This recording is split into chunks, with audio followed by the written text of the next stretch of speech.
અભાવને કારણે મારા ડેડી નિર્દોષ છૂટી ગયા.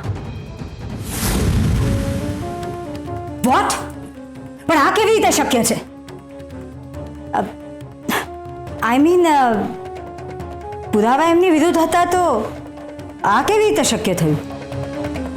ભાભી, પુરાવા એમની વિરુદ્ધ છે એવું ક્રિએટ કરવામાં આવ્યું હતું, પણ એ પુરાવા કોઈ નક્કર પુરાવા નહોતા. વાલીટલ ભાભી, કોંગ્રેચ્યુલેશન. તમે જે કહ્યું હતું ને એ કરીને બતાવ્યું. Thank you.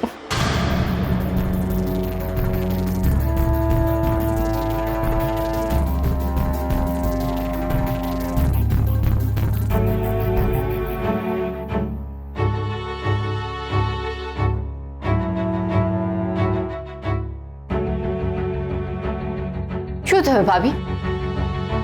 તમે દુખી લાગો છો? ના ના, અમે તો ખુશ છીએ. આ થઈ ને વાત. શું છે ને કે મારા ડેડીને કોઈએ ફસાવવાનો પ્રયત્ન કર્યો હતો, પણ એમણે કંઈ કર્યું જ નથી તો ફસાય ક્યાંથી? And thank you so much ભાભી કે તમે મારા ડેડી માટે પ્રાર્થના કરી. અને હા, દિગ્વિજયભાઈને પણ આ ન્યૂઝ આપી દેજો હો. એમને કહેજો કે હવે મારા ડેડીને આ જીવન જેલમાં નહીં રહેવું પડે. અને જો એમને ગુસ્સો આવે ને તો એમને ઊંડા શ્વાસ લેવાનું કહેજો.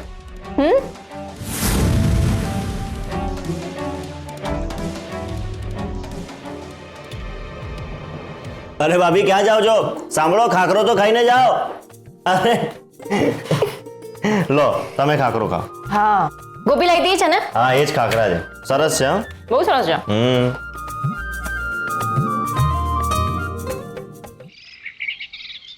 અરે મમ્મી, કેસરની શું વાત કરું, એ તો મારા કરતા પણ આગળ વધી ગઈ છે. અરે એને એક જ દિવસમાં પપ્પાને નિર્દોષ છોડાવી દીધા. હા, નહીં, હું પછી ફોન કરી લઈશ. નાઈટ ડ્યુટી કરીને આવી છે ને એટલે હમણાં જ ઉઠી. હા, એ થોડી વારમાં ફોન કરે છે તમને.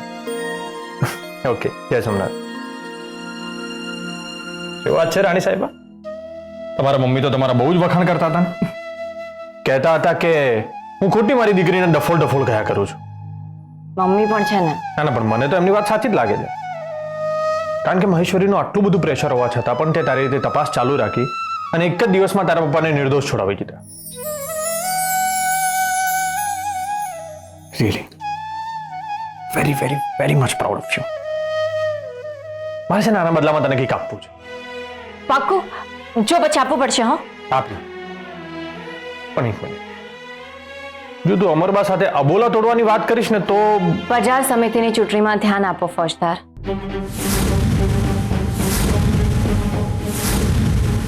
નીતિનભાઈ સ્પેશિયલી મને પોલીસ સ્ટેશને મળવા આવ્યા હતા.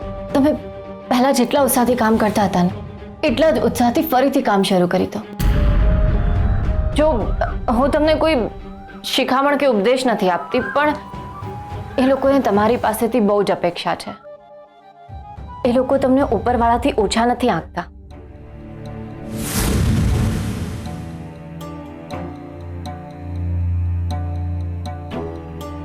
ફોજદાર, તમે જ કહો છો ને કે ડ્યુટી આપણી ફર્સ્ટ પ્રાયોરિટી છે, તો આ પર તો તમારી ડ્યુટી જ છે ને.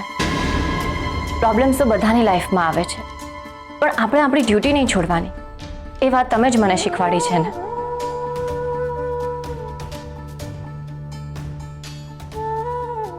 બાલુભાઈ વખતે શું થયું હતું યાદ છે ને તમને?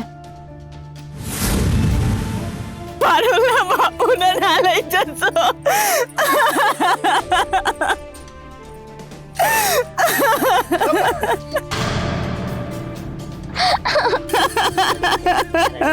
મારા બાપુને તમે પાછા લાવી આપશો ને? સોરી કેસર, ઘરના પ્રોબ્લેમ્સના લીધે હું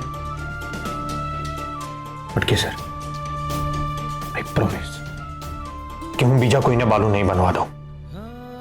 નેવર.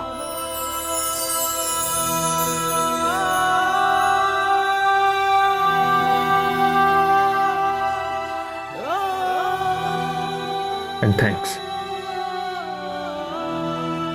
મને મારી ડ્યુટી યાદ અપાવવા માટે.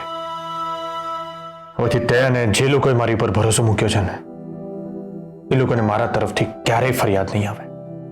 That I promise.